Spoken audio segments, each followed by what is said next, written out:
Welcome to the 27th episode of Sawdust Nation with your lovely host, AJ from Crafted in NJ, and my lovely counterpart, Josh from North Country Woodworking. What's up? That very high energy. Josh is going off of probably like a couple hours of sleep like I am. So this is going to be a very fun-packed show. I can already tell it because we're going to be all over the place. Probably rabbit hole after rabbit hole. But, Josh, I think you might want to mention something. Yeah, just like Alice, we're going to go down the first rabbit hole we see and talk about our sponsors with this radio voice I currently have on. So It's already happening. Yeah. A big thank you to Totalboat for being a sponsor of the show. If you haven't checked out their epoxy products or their apparel or one of the 100 other things they offer, go to the site, go to the Instagram, check them out. They have amazing customer service. They can help you out with any of your epoxy needs. I mean, like, they have varnishes. Honestly, you could do almost any project in your shop, and Totalboat could be there helping you out in some way or form, helping you to finish that project. And from start to finish. Yeah, AJ and I can attest to that. And then Stickerbeat. Where would you be without Stickerbeat? I have my stickers literally everywhere to the point where my wife hates them. Because when I get a new tool, the first thing I do is I clean off. It could be totally dirty, and I'll clean off just a little section, and I'll throw my sticker on there. My new Glowforge already has two stickers on there. Anyway, they have 3M vinyl, and that stuff can stick anywhere, and it stays on there. I have 2 stickers on my car, one Sawdust Nation sticker, one North Country Woodworking, and that's been through snow, rain, sunny days, cold days, you name it, and it sticks. But the other day, I wanted to remove it, and I just peeled it right off. Left nothing behind. So, I mean, Nice. Their stickers are amazing, and you can get 20% off just using Sawdust Nation as the code. And that's one word. Yep. So, big thank you for those 2 sponsors. And AJ, I heard you got some interesting stuff going on in your shop. Let's hear it. Like always, but I want to mention one last thing about that Stickerbeat. Their name is with stickers in it, but you can get a lot more through Stickerbeat as well. So it's just not limited to stickers. Definitely check out their website and see what else they have to offer. So anyway, I just wanted to throw that in there. I didn't know that until recently, and it kind of amazed me. I thought they were literally just stickers. No, they do magnets, they do labels, they could do, I think, packing tape, a whole bunch of different stuff. Might have to look into that packing tape. Might have to do that. Anyway, the stuff that's going on in my shop, as always, I always come back with kind of the same thing, but it just keeps growing. I got a lot of flag orders.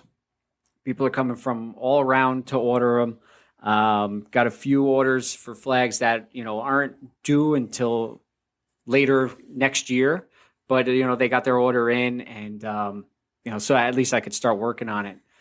The flags are really coming a long way since I first started them. And we did some calculations the other day.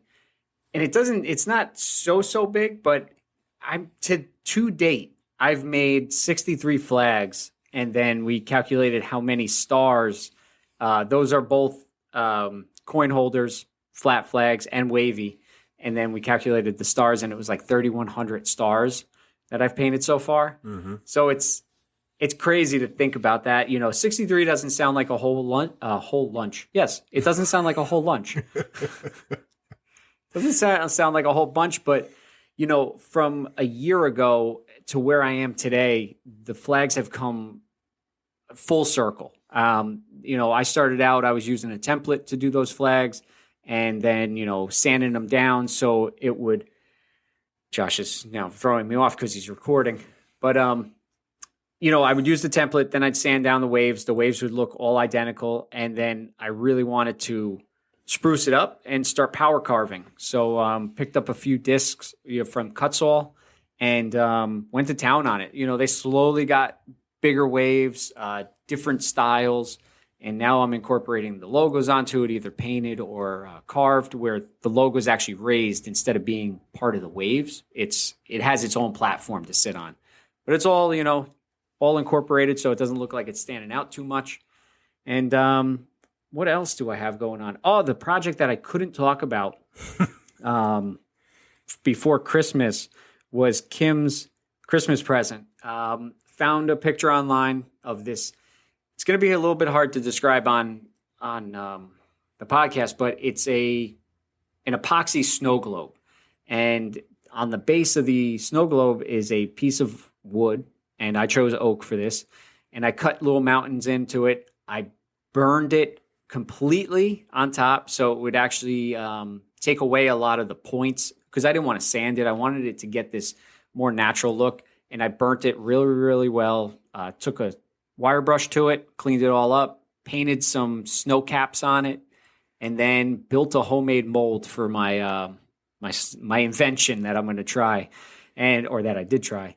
And then I used some Totalboat thick set and did 3 layers of the epoxy, painted some not stars. Stars are stuck on my brain, as you could tell. Snowflakes. And I'll be posting that up now that, Christmas is over and Kim has gotten it. And it came out really nice. That thick set worked out great. I had one problem, and I was telling Josh earlier, but, thick set does not like the cold. I left it in my garage to set overnight, and let's just say it didn't set up. And so I had to move it in the back room. Everything worked out fine in the end. But I learned a lot on that. I learned that my mold wasn't 100% sealed, and I almost glued it to the top of my CNC table. Luckily, I had a spoil board on there, because I went to go lift it off, and I'm like, why is it sticking? I don't remember the tape being sticky. And I was like, oh, that's the epoxy that dried on there. So luckily, it all came off. But yeah, I have to say, I have a lot of projects going on. And one last thing that I think I mentioned last episode was I had a coffee mug rack that was being built, and that got delivered today. The customer was actually one of my coworkers, and she loved it. One coworker bought it for another coworker, and we surprised her with it today, and she absolutely loved it. Can't wait to get it hung up. She has a coffee mug collection. That's what she does. She sees coffee mugs, she buys them, and she wants to display them. So besides flags, that's my big thing right now is flags. Oh, and this is big news for me. I hit a milestone, sir. What's that, man? My 3rd Etsy order.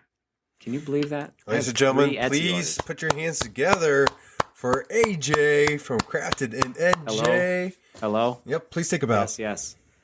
Whenever you guys want autographs, they will be worth tens of millions of Cents. 1 cent.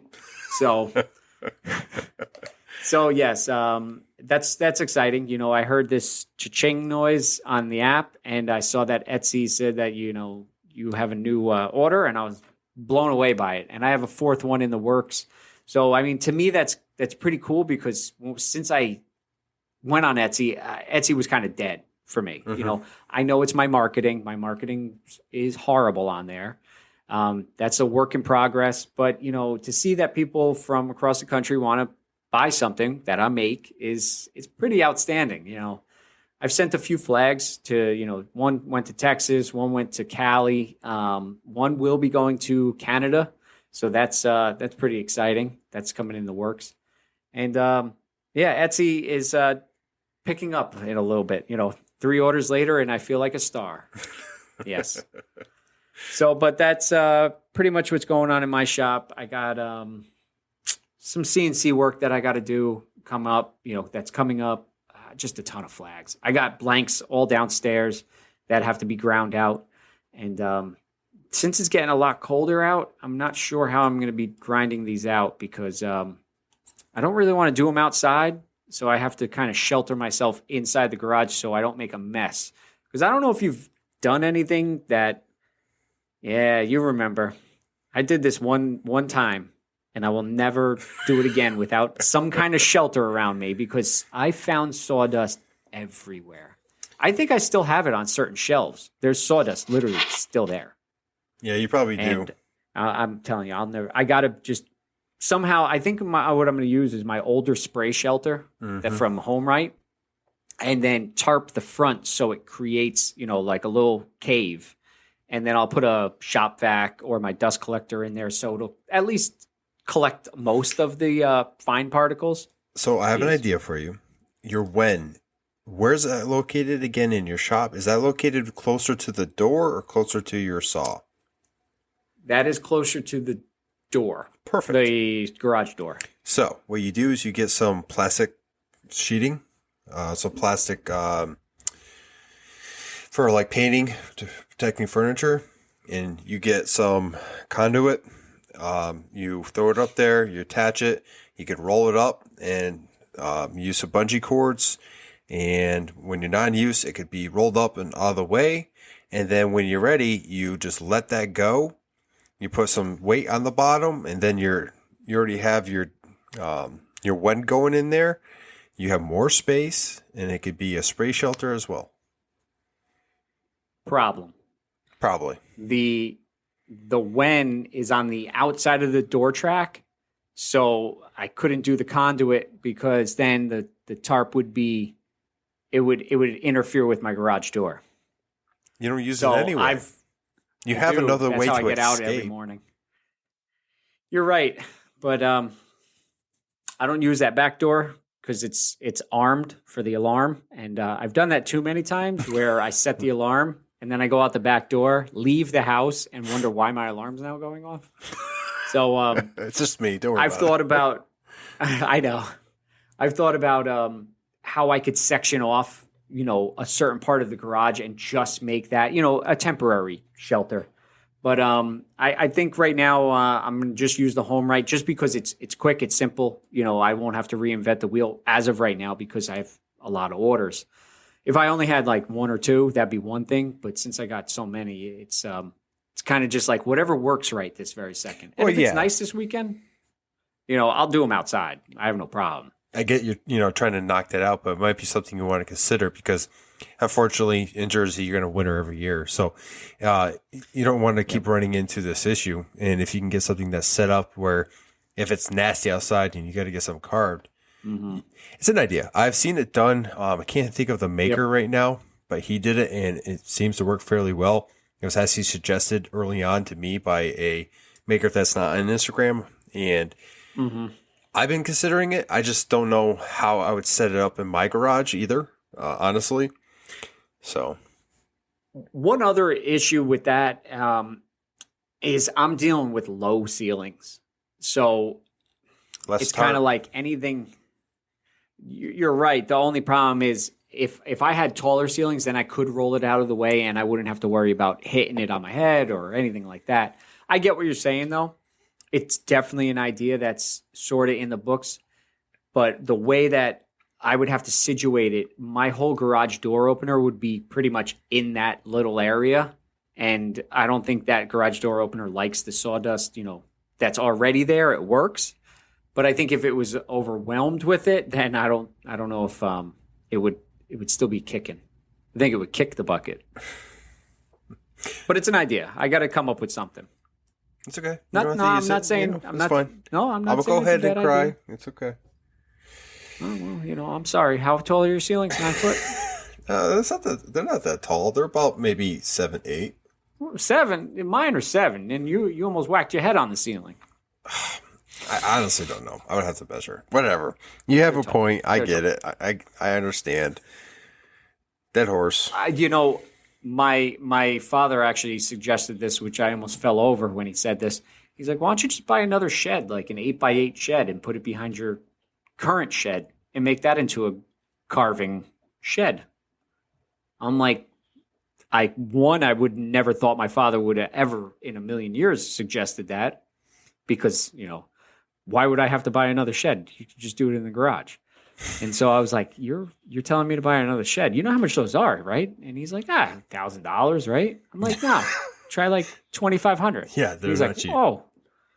He's like, yeah, but you could then, you could carve in there all you want. You wouldn't have to worry about, it's a great idea. You could do it as a carve area. You can clean it out, use it as paint, whatever. Yep. The only issue is, and this goes for like if you have a detached shop or anything, now you have to go from your house to the shop area. If it's pouring rain out, now you're in the elements. And, if you have projects in your hands or whatnot, then it kind of takes a toll on that. Because it wouldn't be heated. I would literally just put a light in there and call it a day. But we'll see. I don't know. It's something to deal with for, 2025. So the shed idea, the tarp idea, everything's an idea right now. as we were talking about in the pre-show, with just you and I don't like change. So it's going to be different. Especially when I'm under the gun, seeing that I have projects that are due, I want to keep it, it's kind of status quo and do it the way I was. I'll either do it outside, like I said, if it's nice. I've done it in the spray shelter. It was more when I went in, I was a normal man. When I came out, I had sawdust in places that it shouldn't be. So it's going to be a learning curve. I think because I was using a shop vac and I didn't have my dust collector, at least I'll have a little bit more CFM to pull, and maybe it'll alleviate, all the airborne stuff that's in that tent. And we'll just have to see. I got to do some trial runs on it. Like I said, I got a ton of blanks sitting downstairs that have to be carved out. So I'm going to have enough trials to, do it on. One thing I wish that Homewright came out with was, because they have different size spray shelters. I have the medium size. Well, the large one is not a quick setup. That one actually has poles in it and whatnot. Yep. If they had a slightly larger than the medium, but slightly smaller than the large, that would be perfect. A medium? Because it would... medium? Medium... Medarge. It's a medium and a large. So anyway, if you have a word that is good for medium and large, let us know at sawdustnationpodcast@gmail.com. Anyway, so if they had something like that, then that would be great. But I'm going to deal with what I got for right now. And that's enough of me ranting about what's in my shop. I want to know what's in yours, because you got some fun things going on. We already know about your laser, so we don't have to hear about that. We know you got the unicorn. I did. Of Facebook Marketplace. I know. I won this year's Marketplace Savvy. Yes, hands down. In fact, I am going to institute a challenge out there to anyone listening, and Instagram as well. If you can beat me, I have a trophy, or a idea for a trophy. NPG Creations Nick gave me, and I would like to institute that to anyone that could beat me for that Marketplace deal. And that will be happening once a year. And I think the judges are going to be Nick, AJ, and myself. So you can submit those until, we'll say, the end of January. And if you could beat my deal, you win. Anyway, going to what's in the shop. So I've been doing a little 3D printing. I had 3 orders actually. 2 of them are done. I'm still trying to design something that is going to fit the other sander that I need to make a holder for. It's been kind of challenging because learning Fusion through YouTube is interesting. But we're getting it done.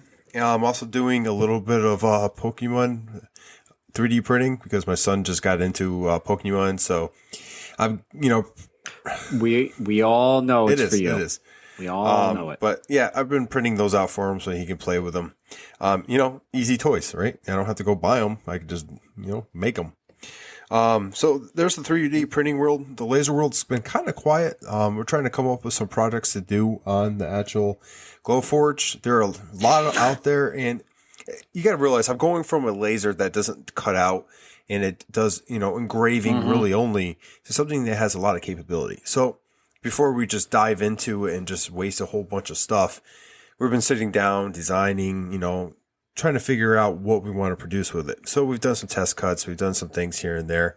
And it's a very capable machine. You have a question? Yes, I do. Because I know when you get a new tool, you're like, I have to use this and I have to use it now. And what can I do to use this machine? Are you going through your brain like, okay, it needs to be used. So what can I laser burn? I don't know. Give me an apple. I'm going to just throw that in there and throw a laser engrave on it. Because you can do food in there. I think it's suggested that you have one just for food and one for like wood materials and stuff. But you can do food products in there. What was happening behind you? That's my dog coming in from the outside. Oh, okay. I just want to make sure you heard that. And, that Nick wasn't really coming He's through calling the door. the doggy door. No, we kept him down here today. And usually pretty quiet at night. I guess he had to go out, but anyway, yeah, you're right. When we first got it, I'm like, okay, we have to do something. And the first day we did, we burnt something. I tried to design an ornament that was multi-layered, and Did you try toasting toast? now I want to. now I want to toast something, bread, you name it.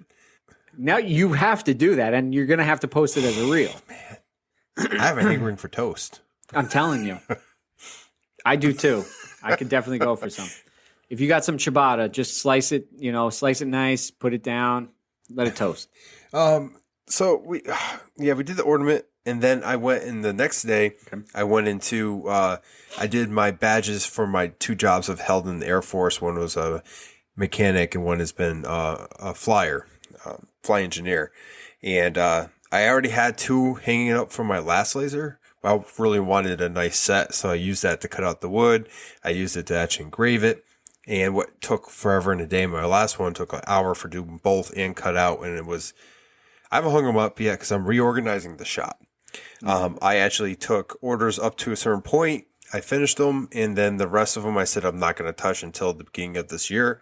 So I have about 4 orders I have to fulfill. Once the first of the year comes up, I start working on those. 2 are from a friend. One is a toddler helper. It's basically a large stool they can stand on and be safe and help in the kitchen or area with a counter. Nice. And then when it's a very large project that I'll be doing and they'll be taking, a little time on to complete, which I don't mind doing these little larger builds and taking a little time on them because I don't get to do them very often. I've done one large build that was entry bench. It was for myself, and then one for a friend. And I learned a lot during that time when I did those. And I feel like my skill has improved enough where I can be more efficient and it won't be so stressful.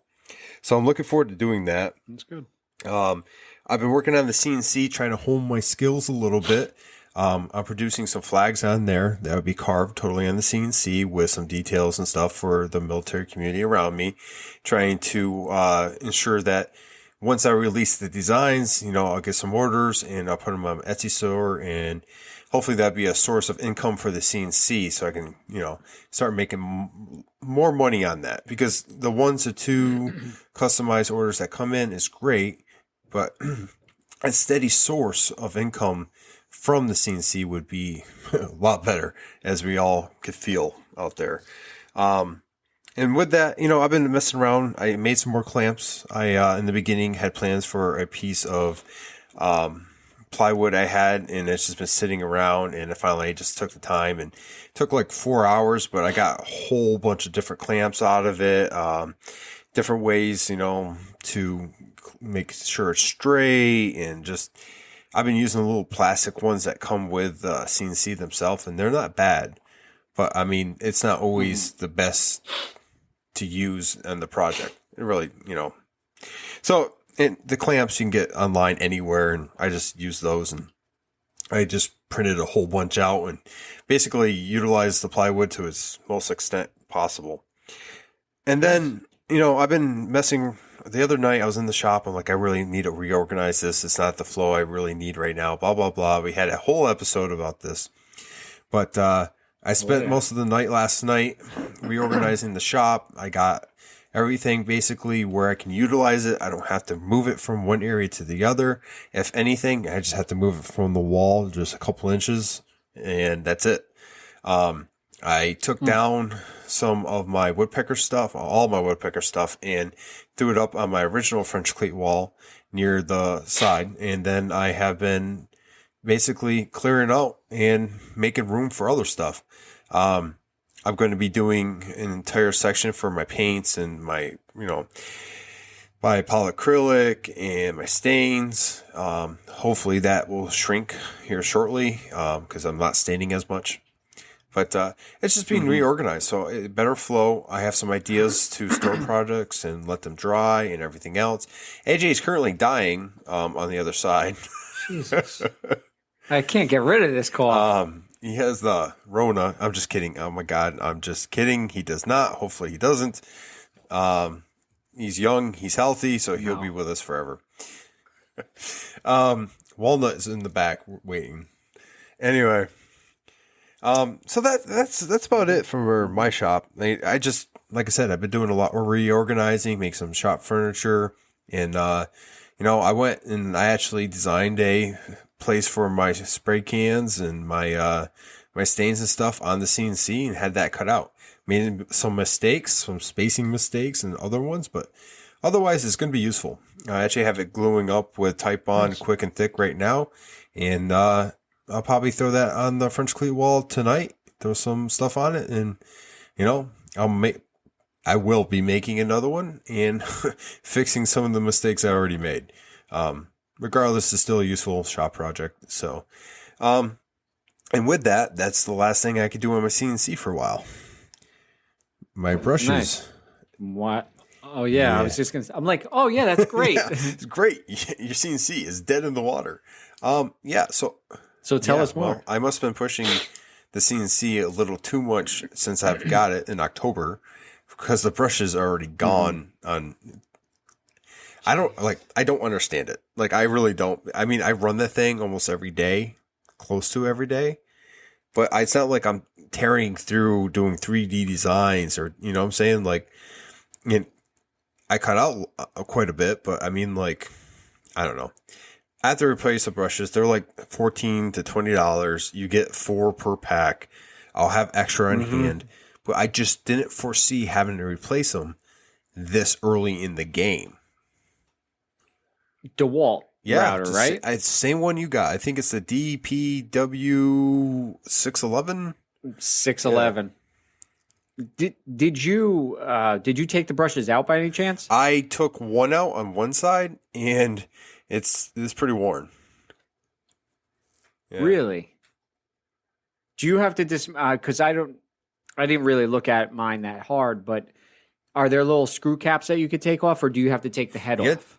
Like you take the top part. It's 4 screws you take off, and then it's obvious the brushes are held in by like a spring, like a coil. Yep. You just pull that out with some pliers, and then remove it, and then push it back in. Yep. It's really not that difficult. Stupid me. I in the beginning had the biggest needle-nose pliers I could find, trying to go in that hole, and I'm like, it ain't working. And I'm like, wait a minute. Jeez. Sitting right next to me is a smaller pair, and it just took 2 seconds to get them out and take a look. I don't know. I'm a little irritated by that. I just didn't think that I was pushing it that hard. I mean, like, yeah, I've done flattening, I've done cutting out, done carves, but I mean, like, talking to more experienced CNCists, if that's a word, like yourself, you haven't replaced yours. You know what I'm saying? Nope. It could. Knock on wood. Well, I'm going to have some extra, and I'm, go order some belts too. I have some extra Z belts now. I'm going to have X and Y sometime soon. Just some supplies, because when the CNC goes down, that's my extra helper in the shop. So, I mean, I've been having that going while I'm in there, and I'll have like the TV going with my headphones on, just, going to town, trying to clean the shop up and get rid of all the extra stuff in there. I have more room now than I've had in my shop, and I have more tools than I ever had, and more wood. Wow. So I don't know how I did it. I did it probably half asleep, and it worked. So, well, that's good. You were talking about having extra parts for your CNC. I actually just got a shipment in today at my job for. I got an extra stepper motor, an extra Z lead screw, the coupler to the motor, some wheels with bearings, the homing switches, because I went, okay. And everything was fairly cheap. I was very, very surprised. And it was right through Millright. It's a controller that you're really paying for. Yeah. I mean, I'm expecting, I was expecting to spend a couple $100. I think with shipping, I spent $100, maybe less. And I was like, wow, that's really good. Now I know, at least I'm not afraid to say, okay, let me have all 3 stepper motors on hand just so I have them. Because my luck, not 1 would go down, 2 would go down. Is the stepper motors different on yours versus XYZ? Because I think on mine's the same. The only difference is they have one with a longer wire for the the furthest away Y rail. So that one, the wire's longer to reach. Oh, so you bought the wires that go with them. What I did was, okay. well, the wire's attached to it, to the stepper motor itself. It comes with. Okay. So it's not like a clip. Because mine like clips together. So like if a motor goes down, I can take the motor out, put it back, and it just clips, and I'm done. I don't have to actually follow any kind of wiring.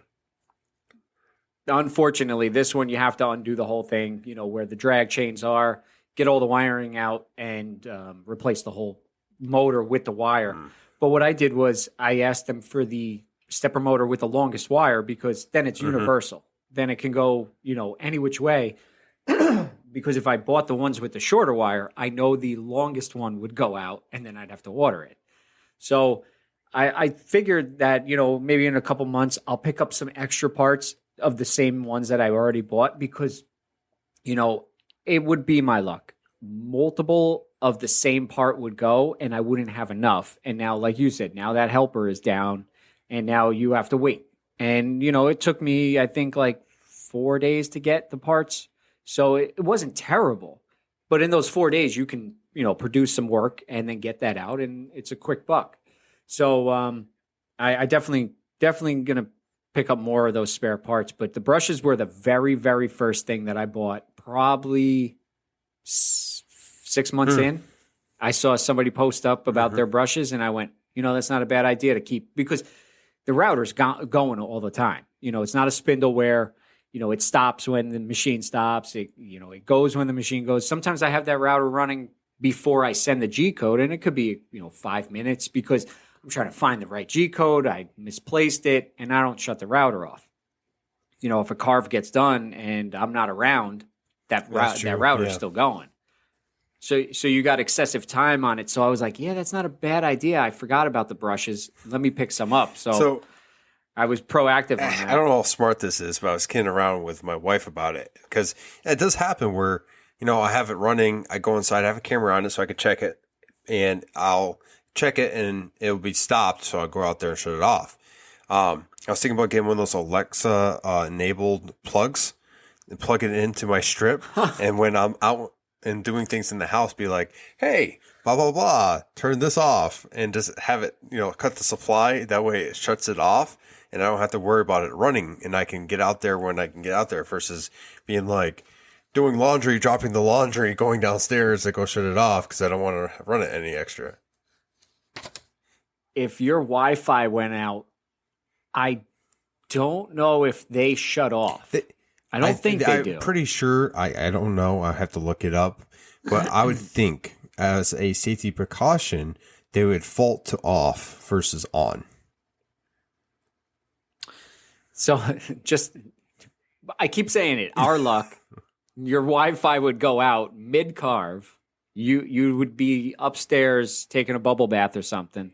And then, you're not watching your phone. And next thing you know...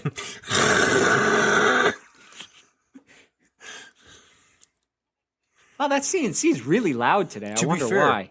I'll wait until it's done. And I'm not sure because I've never tried it, but I'm pretty sure if I lost internet, easel would stop and it would just stay in place. Oh. So, what now? Would it? Well, yeah, because you're using that as a G-code sender too. I wonder. Or does it send it to your controller brain, and then does it house it in there to finish the carve? If I had more money, I would go ahead and test that theory, but I just...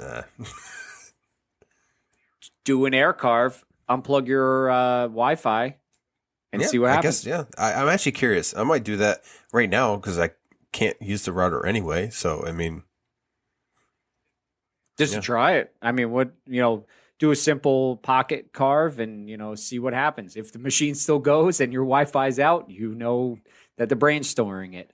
I can't see it doing that because I would think it is sending it through, because it's the same thing as my G-code sender. It's a sender. It's just sending the file to the machine, but I don't know if that machine houses. I don't know. While the carve is going. I have to do more research and figure that out. I mean, like, I don't know. It's one of those things where Because honestly, why would it need to be connected to the internet if it's already sent the code? Because in the beginning, it literally does the tool tool lines and then sends it. And then from there, all it does is have a progress bar, and you can control it with the feed plus or minus, and you can stop it. But I mean, why would you need a Wi-Fi if the page is up and running? It can operate those controls probably without Wi-Fi. It's already up and loaded. So I'm actually going to do a couple experiments. I'm going to go ahead, do it with Wi-Fi, cut the Wi-Fi off, see what it does. And then I'm going to see if I can control the CNC with the Wi-Fi off, but the page still loaded. You mentioned something that you can control your feeds and speeds while it's running. Well, that's speeds, but the feed.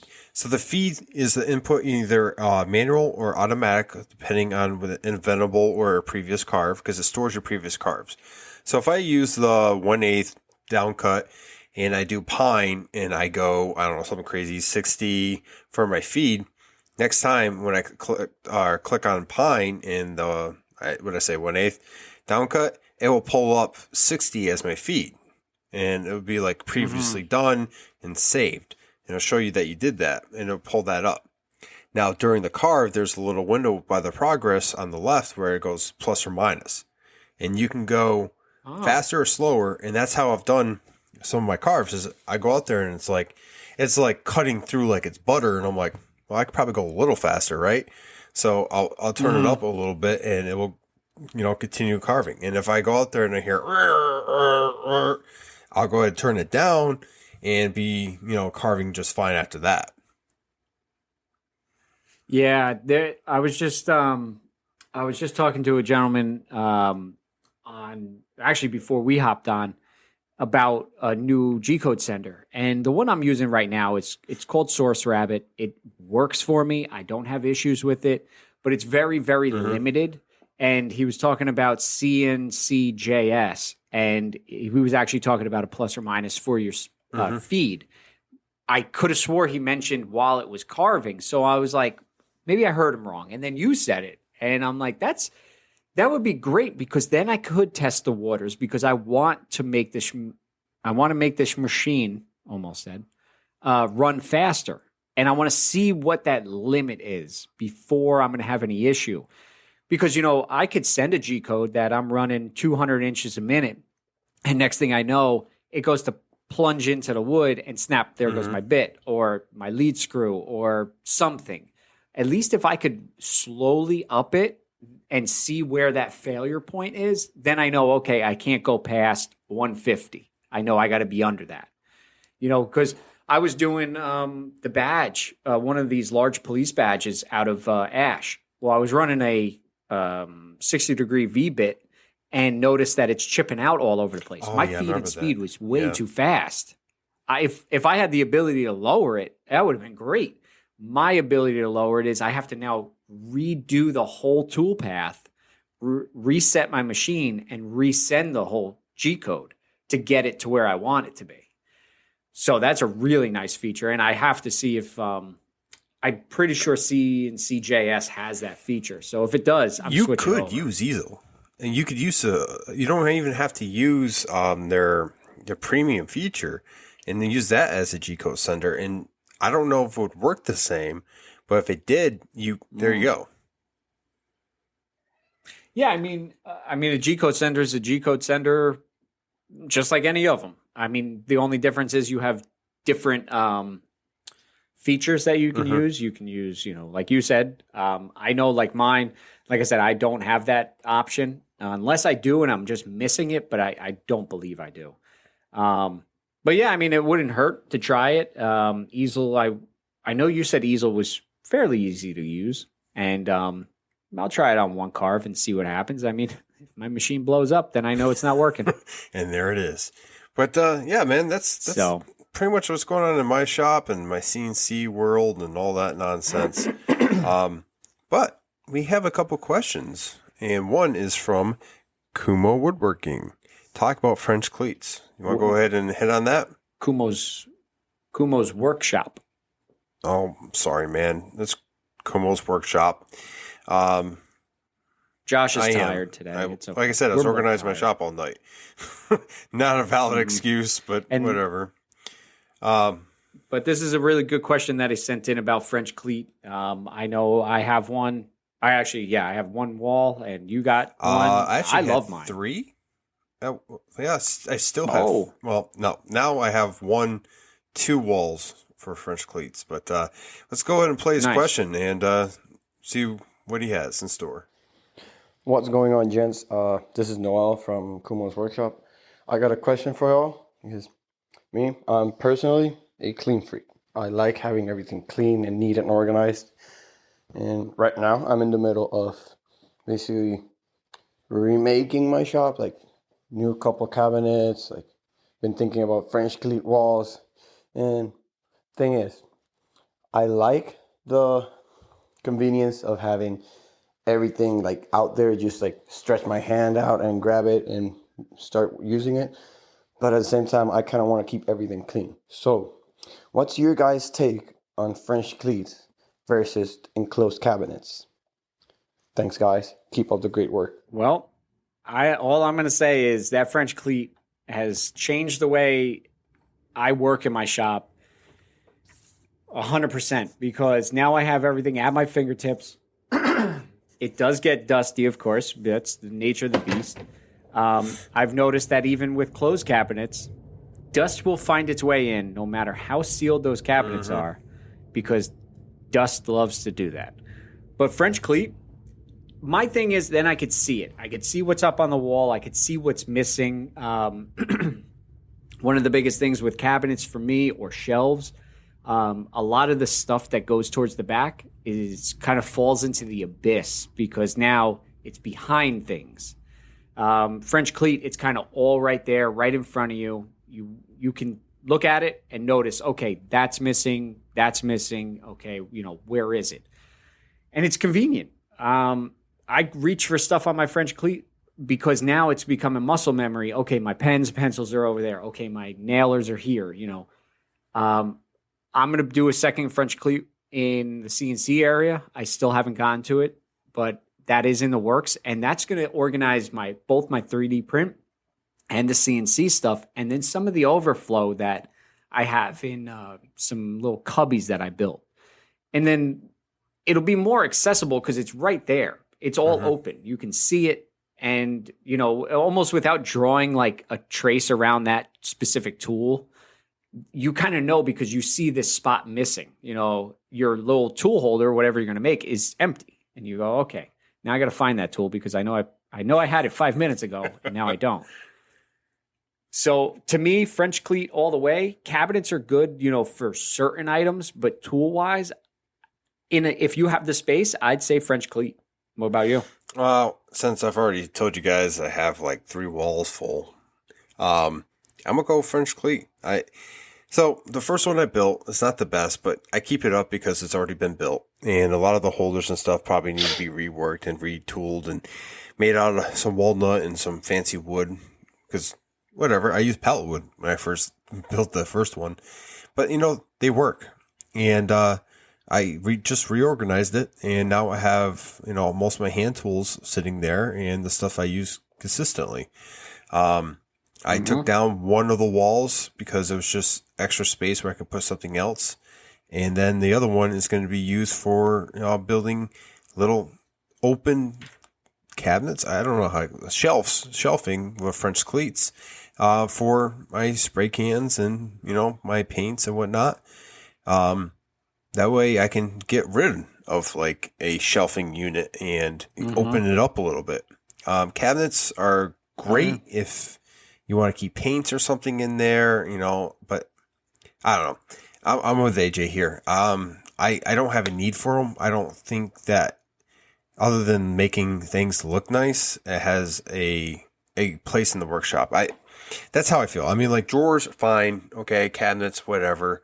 But, French cleat, I know where everything is just by looking at my wall. I can go up there and be like, here's this, here's that.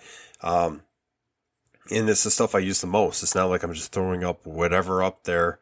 And, like me reorganizing the shop, it's easy. I can take it off the wall. I can move it over here, move it over there. Cabinet's a little bit more permanent. So, it's really what you like, man. We've kind of went through the French cleat with smaller shops. And because of that, it just works for us. And I feel like if I had a cabinet, I would just throw a bunch of stuff in there and I'd forget about it. Yes.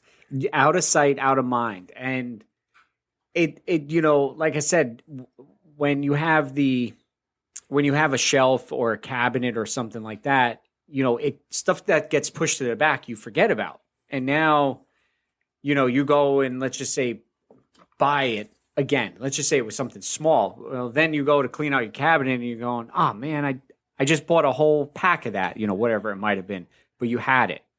Go ahead. Perfect example of this is Quick and Thick from Titebond. So I use it quite often for my projects in the shop and whatnot. And I was running low on one of my bottles. So I immediately, next time I went to Lowe's, I bought 2 other bottles. I come back and my shelf where I usually keep them, I put the 2 bottles and then I noticed the 2 other bottles that got somehow knocked over. So now I have 4, which ain't a bad thing, Yep. but it was the way the shelving is. It was hard for me to, recognize that I had already supply of it. It's really what you want, man. It's your shop. If that's your flow and that's how you feel is going to make it work better, I would definitely put larger tools in there, but nothing small. But that's just me. But, we also have a topic we can hit on. Did you want to hit on that today? We do. One last thing, and we talked about this just by ourselves.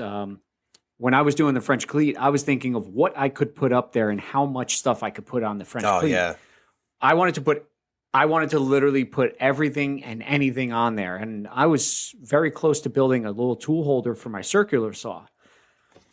I may now, because I wasn't using it as much as I am now early on. Now that because I trim my flags, I was doing it on the miter saw, because when I do my flag blanks, I leave the edges so that they're not true. Like I don't squish them all together so that I could trim them up nice and flush. Well, I use my circular saw with a level. I clamp the level and then trim the edge. I was doing it on the track saw. Where's your What? track saw? There's no time for that. I could set this thing up in 2 seconds. What's a... Because I don't have to take out the foam. I don't have to lay it down. I literally clamp it to my bench, put the level down, and rip it. Done. And it's cordless. If I had a cordless track saw, I think I'd use it more. They're out there. I know it starts with an F and ends in S tool. No. I think Makita has one too. You're right, but I want Festool. Why? Well, actually, they have one with a short track. I don't know if you've ever seen it where the track is attached. 100%, I would buy that in a heartbeat. So I'm actually curious, does that only work with their Festool track saw, or would that work with a Makita, whatever? The track is attached to that saw. That's not a regular track saw. That's all one. No, you could take that track saw off that track. I'm pretty sure. I don't know. I'll have to look into this now. I don't think that's one unit, because that would be... You would have to buy that one unit to make it work. I'm not sure. I could have swore it was, and if it's not, then all the Festool owner groups can write me at craftedinNJ@gmail.com and let me know that I am wrong. It doesn't matter if you're wrong or not. But anyway. No. Anywho. But yeah, so you could use cabinets for that. The stuff that you don't use so often, you can put stuff in there. But for the stuff that you use, French cleat all the way. And as Josh had said, we do have a topic that is what tools we could do /and skills that change the way you operate in your shop. What tools or skills change the whole operation of your shop? So there's been a lot of tools going in and out of my shop this last year. We talked about our favorite tools. We've talked, similar question before, but this is throughout the whole year. So it's hard to answer this, but the first tool that comes to mind is my bandsaw, because I had Frankenstein for a long time. That's my old bandsaw. If you guys haven't listened to all the episodes and kept up, but it was this old bandsaw I spent a lot of time trying to fix, and I got a lot of rough cut slabs and all this other stuff I need to resaw down to size, and it just wasn't working out. And I spent so much time trying to make that work that it wasn't worth the money and time I was wasting. I was wasting on supplies trying to fix it up. So when I got my Recon 10-326, it changed the game entirely for me. I literally run that thing almost every single time in the shop, from something small to something, resawing. It just literally operates so easy for me. And it's like, I don't know. It's a game changer. It was a game changer for me this year.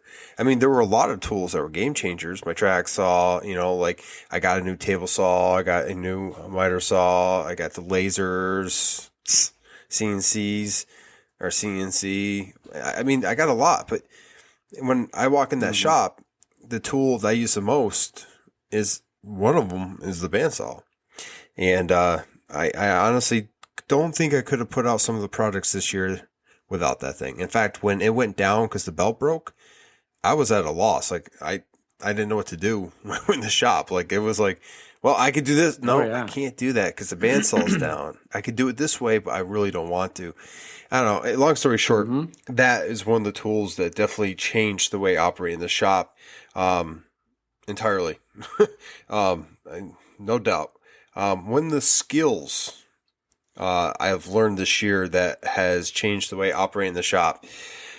It goes with the bandsaw, the milling down the slabs to get, the wood I need out of there, resawing, all that has played such a huge role in a lot of the way I work, because I went from doing a lot of, do pine projects and stuff like that into doing more hardwood. And because of that bandsaw, I was able to, because like I said before, the wood I get is not dimensioned, it's slabs, and I break it down to what I need.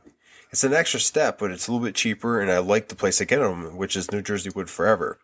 So, yeah, I mean, the bandsaw has made it possible to utilize those slabs in such a way that is, profitable and easily done.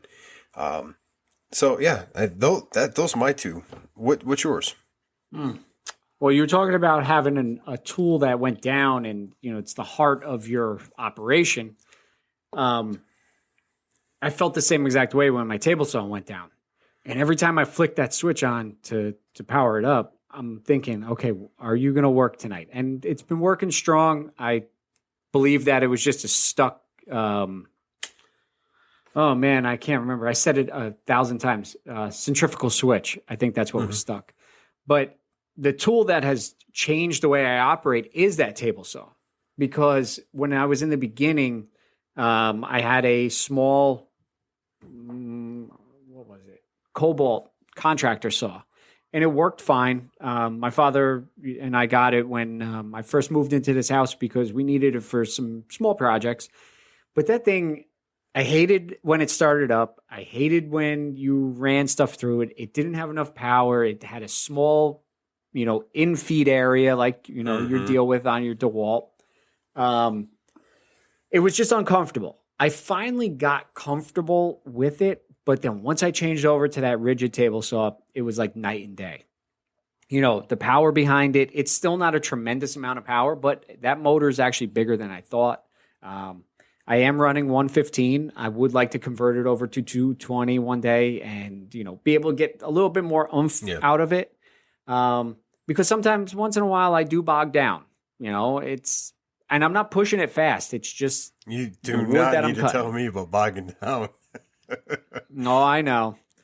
But, I kind of don't mind it bogging down because I'd rather it bog down than it kick it back towards 100%. Me. So I'm like, it's like a give and take. It's underpowered, but it's kind of a safety feature for me, Expensive one, but yeah. Yeah. But, that table saw has definitely changed everything. Just the amount of stuff that I can process through it, the size of stuff that I can process through it. I don't have to worry about the table, being too small for this larger project or whatnot. Eventually, I'm going to get that router table installed, which will help me out as well, which I wouldn't have been able to do on the contractor saw because there's no spot for it. So not on that one. That's the one that folds. It folds and has the Let's wheels. say I'm about to prove you So- wrong, sir. Yeah, no, not got not your plans. little one, but you know that the table saw also goes with the skill set because as everyone knows, I had a Hercules brand miter saw. I liked it in the beginning. I hated it towards the end, and then got a Bosch Glide 12-inch miter saw, and I love that thing. The thing is, I want to kind of steer clear of the miter saw for angled cuts or whatnot. I want to kind of set it up on the table saw and start utilizing the table saw more for different cuts. So I've been doing a lot more 45s on there than I would on my table saw. You know, for big items, then of course I'll do it on the miter saw. But like, you know, picture frames I just did, that worked out great on the table saw. The only thing that I'm missing that would help out even more and grow my skills even more is a good quality miter gauge. Yeah. Because I'm currently using the stock one. I don't have any kind of backer on it, so I'm literally using just that piece that they give you. So I have to put a fence on that for temporary. I am looking at the Jessem miter Excel to excel my skills. And, Oh man. you like that? You like that That's almost as segue? bad as my jokes. Oh yeah, almost, but not. I'll just quite. keep talking. So once I get that, I know that I'll be more comfortable on it because, you know, I'll be able to do more. And it's definitely, that has helped me tremendously. And the other, because I am going to go off of two, the other tools, and this is actually a package deal that has changed the way I operate, and not so much my skills, but my Merca Sanders. That has changed the flow rate of me getting flags sanded.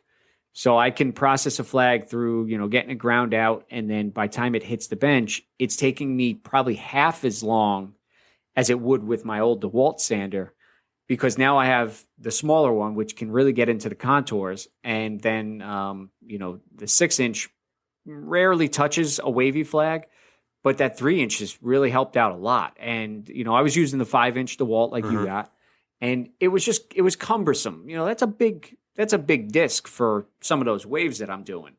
So that has definitely helped change the way I operate, because now I'm able to produce more in a shorter amount of time than I would have. And my hand is not vibrating. That's normal, one of man. the biggest things. Tingly for a couple hours later. You sand for an hour, you tingle for 3. It's a give and take. I have to say, but go ahead. No, yeah, go ahead. go ahead. Finish. No, No, go it's ahead. Okay, No, I go ahead. interrupted you, so I mean, You go. Okay, fine. You You go. forced me. I want to put out there that I didn't choose the CNC not because it's an amazing tool that's changed the shop or the way I do anything. It's just too new for me to see how it has changed my shop. And the bandsaw for me was something that pretty much touches every piece of wood that goes in and out of my shop in some way or form. I just want to throw that out there because some people might be like, you know, but you have a CNC. Why isn't that the number one tool, you know, in your shop? And it's because the CNC is almost like the finisher, a finished product. You know what I'm saying? When you're dealing with rough lumber and stuff like that, there's so much other tools that have to be used to get to that process or to that end process. So I am grateful for that. But in the end, the tool that has changed the shop, I would definitely say it's the bandsaw, just for being able to touch almost every project and not something just CNC'd. Yeah. It's definitely, I wanna learn to love my bandsaw. I'm not, you know, I'm nowhere near what you're doing, because you're doing a lot of resawing. You know, you're processing more through your bandsaw than I am. I mean, I got the new one in hopes of resawing and, you know, getting rough lumber cut down and whatnot. I'm still not there. I can't wait, because I see what you do out of that. And, you know, I know our machines are almost identical, and that bandsaw definitely has a lot more power. I love using it for the small things that I've used it for already.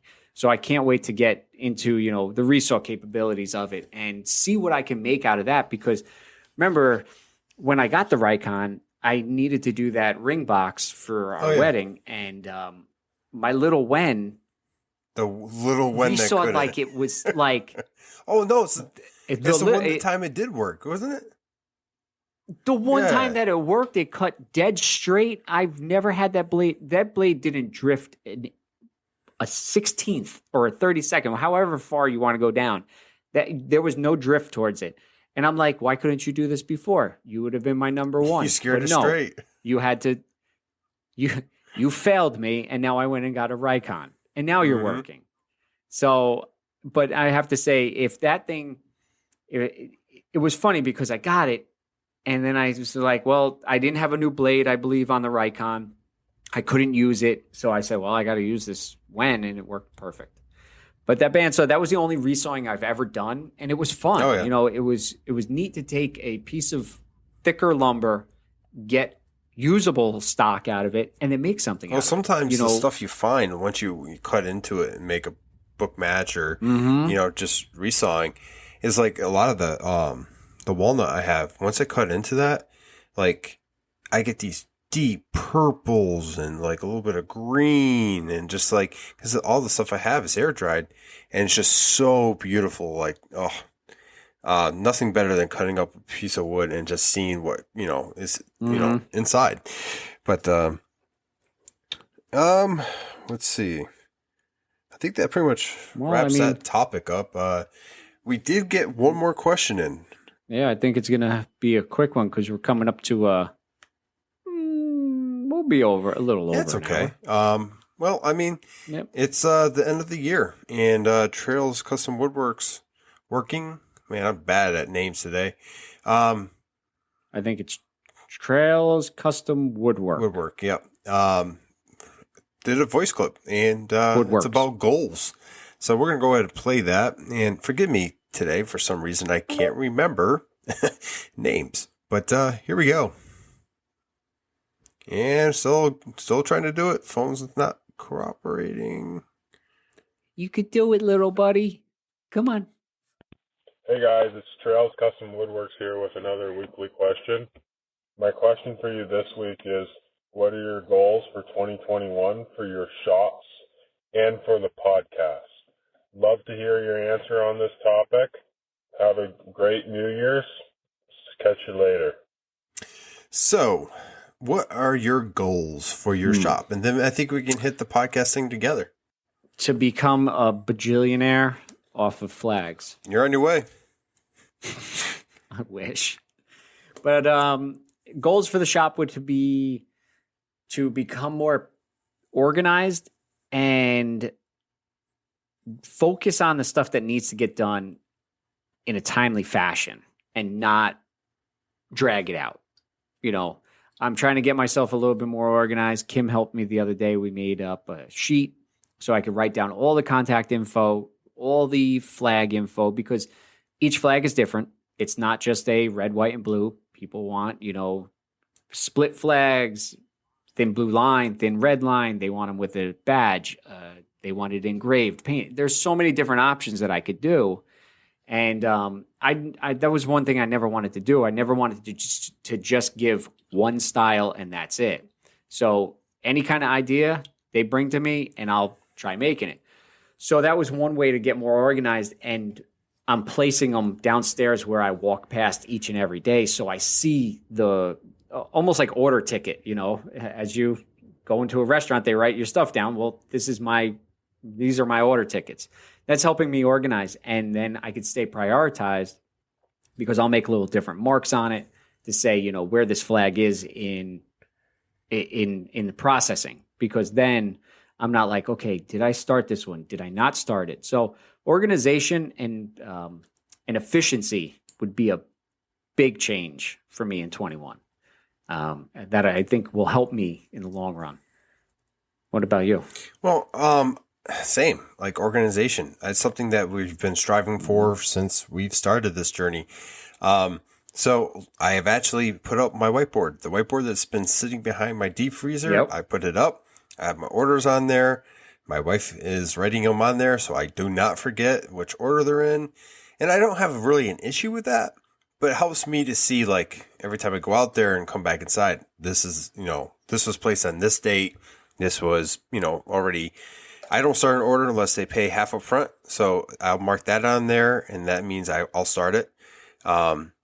Because I have been burned in the past where I started something and then they didn't want to pay for the rest of it or any of it. Anyway, but sort of that, reorganizing the shop to better flow with the tools I have and to utilize the space I have. Because I find I work better when it is organized and I can just go out there and do something. The messier it is, the more likely I don't want to go out there and do anything. So that plays into that. So when I do a huge, order or something, I usually make a huge mess. I want to go and clean that up as soon as possible so I can get back out there and start a new project. But other than that, I mean, that's my goal. I mean, I want to be able to do something similar where I'm making products that I can put on my Etsy page that are repeatable, that take less time than some of the more commission pieces that I do. And I want to be able to, when I'm not doing a commission piece, be doing pieces that I could throw up on Etsy and sell there. Because currently, I mean, not that I always have someone asking me to build something, but having the extra amount. So if I have a couple things like cutting boards sitting aside, someone, pays me, I can ship that out, and then there's money, and I didn't really have to do any work in that moment. I might have had to do it to provide that, but it's already been done. And this time between now and the new year, 31st, a couple of days here, I've been utilizing that to organize and just reorganizing the way I do things, write things, document everything. So it's right around what you have in mind for your shop as well. I think we're on the same page with that. But podcast, where do we want this podcast to be in 2021? That's a tough one because I don't know what I cannot say. So I'm going to keep it very vague and just say I hope we hit. I mean, here. I would say I got this. We're gonna hit 100K. We're gonna. I wasn't. Nope. We're striving for the for the heavens here. I mean, I was keeping it low. High goals, whatever. If we even get a quarter of that, I'll be happy. But if we hit 100K, man, that would just be amazing. And we're going to be changing things up here and there, spicing things up, and hopefully that will help. We're going to have more guest speakers. You never know what's going to be coming up in 2021. I think AJ and I have been sitting down having some discussions, and we're, you should see some changes here and there, and for the better. How's that? Did I give anything away? Yeah. I like it. Okay, no, cool. No, you didn't. Yeah. I like it. But I mean, I was keeping it modest. I was going to say by March, I would like to hit maybe 10,000 downloads. Well, see, the thing is we have such a wonderful community out there, and they help us every time they say, "Hey, I like this podcast. You like woodworking? Maybe you should, or making, you should listen to it." Anytime someone downloads or listens to our podcast, that helps. And I know that our listeners and the people out there, know that we're here for the community. We're here to, help inspire, help inform, and just spread the word. All they have to do is recommend it. All they have to do is listen to it when they're fishing, or they're, in their shops, or, a family function, or anything really. And we have such, that community will help us reach our goal. If it's not this year, if it's not in 5 or 10 years, we'll eventually reach it. No, of course. We'll eventually get there. And I'm enjoying every second of doing this podcast with you. It's definitely been an uphill journey, and I want to continue on that uphill journey, and I don't see why we wouldn't be able to. Our skills are going to grow in our shop. Our skills are going to grow on our podcast. We're going to be able to bring more stuff to the table. maybe we'll be working with other companies later on down the road, and we'll be able to bring more updated information to you, everybody. You know, I mean, we can tell everybody stuff that we've done in our shops on a daily basis. I mean, we're constantly learning. I'm learning every single day. Yeah. You know, a new technique that makes it easier, a technique that I saw online that I tried, and let me bring it to the podcast and, you know, spread the word of it. But, you know, you mentioned it, spread the word of the Sawdust Nation.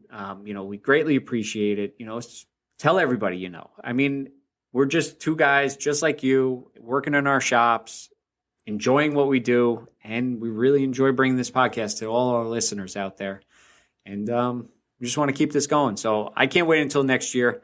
I'm excited to see what happens because Josh doesn't keep me, you know, too updated. He keeps his cat more updated than me. You're the one that told. I'm not in that text group. Wait. You're the one that came on here and you were like, you know, we rate 3,500 today, and I'm like, I know we were close, but I mean, you're watching it too. I think Walnut got that. I know. I'm just busting your chops, but you know, I don't know. Josh didn't give me the signal. Are we wrapping? Yeah, I think we're on our way out here. I mean. I'm sorry. I'm like, I didn't know if I should keep talking or not. I'm like, well, I'll just keep talking. No, it's just, it's hard not to thank the community that we talk to, our listeners, the ones that follow us, asking questions, you know, reach out. It's such an amazing community. I keep saying over and over because like, there's no other words I can say. It is true. But you know, with that, go ahead. There is one last thing that I have to mention. Boy. And by time everybody hears this, it'll be on Thursday, right? Well, when everybody listens to this, I want you to head over to a page that I follow on a daily basis called North Country Woodworking. And I want you to wish our lovely host a happy birthday on Thursday when you're listening to this. Even if you're not listening to it on Thursday, wish him a happy birthday. He deserves it. Head over to North Country Woodworking, hit that message button. Oh no, smash that message button and send him a happy birthday with a lot of happy faces. This is payback for me singing, isn't it? Okay. So, if you guys don't know, a lot of times, almost every time after the closing music, there is additional little tidbits in there. Usually something funny or something that we do. And I won't tell you, but there is an episode, and God help you if you want to listen to it, of me singing happy birthday to AJ. My speakers blew out. I thought those were new headphones. My radio, when I was listening down in the shop, it just automatically shut off. And I'm like, why did my radio That's odd. It saved me. My ears are bleeding. No, but yes. I was wondering why I couldn't hear anymore. It wasn't my radio that shut off. My ears started bleeding. Okay. So with that, once again, my name is AJ. I run a page called Crafted in NJ on Instagram. Josh over at North Country Woodworking. You could send us an email over at sawdustnationpodcast@gmail.com. You can also send us messages on Instagram. We also have an Instagram page for the podcast. Sawdust Nation Podcast on Instagram.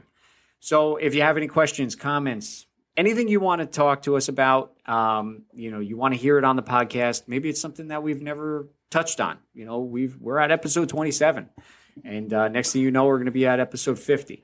And you know, if you got a topic that you haven't heard before, send it our way. Send it in a voice clip. We like voice clips because then we can, play it over the air. But if you don't feel comfortable sending your voice in, send it to us in email, DM it to myself, DM it to Josh. Josh and I both run the Sawdust Nation podcast, so you can send it over there and we'll both see it. So send us your questions and comments and whatever else you might have on your mind at that moment in time. If you listen to us on Apple Podcasts, 5 stars. 5 stars, 5 good stars. Only 5 stars. That's it. You can't say it any other way. Leave a comment. Is feedback, my friend. Yes. A star is a star. It is, but definitely 5 stars because I didn't want to mention this to anybody, but I hired Josh's cat as a private investigator, And if you don't leave us a 5-star rating and it's anything below, just know that the cat's probably going to find you. I don't know how. I don't know how he works or she works. Boy It's or a girl. girl. How do you not know this? I forgot. Well, Walnut's like it's either a boy or a girl because Well, her name is Kira. I mean you. Yeah, but I'm so used to Walnut now. Kira, aka Anyway. Walnut. Private Eye. Yes. So anyway, leave us 5-star review, comment on it. The higher the rating, then we get to go up in the podcast world and more people get to find out about the Sawdust Nation. And with that, any final words? No. You guys have a happy new year. Hopefully you had a great Christmas. I know I did. Damn, you stole it. Set your goals high. Aim high, reach for them, because new year, it's a refreshing of this last year, that 2020 that we all know and we know, like I say, love. But thank you for joining us for the last episode of Sawdust Nation for this year. Thank you. And I'm not usually the one to go first, so I am spitballing here. And AJ, you actually got me very worried because I wasn't expecting. Well, thank you for enjoying the last episode. I'm like, yeah, I didn't what? tell you. It's the last episode of the year. I'm being fired on this one. So anyway, yes, thank you for joining us on another wonderful episode of Sawdust Nation Podcast. I love you. I love everyone. I hope you guys had a Merry Christmas. I hope you have a blessed New Year. And hopefully Santa brought you everything. Hopefully a saw stop. I did not get one, sadly. And I'm out. I got nothing else. I got to come up with something for next year because I could say out a ton of different ways. You got yours. Oh, yeah. Absolutely. I need something. I need like a catchphrase. Yeah, we're going to work on that. Anyway. We out. Everybody, have a great, safe New Year. Sawdust Nation out. Ooh, I forgot mine was bye-bye. Oh, you got it in.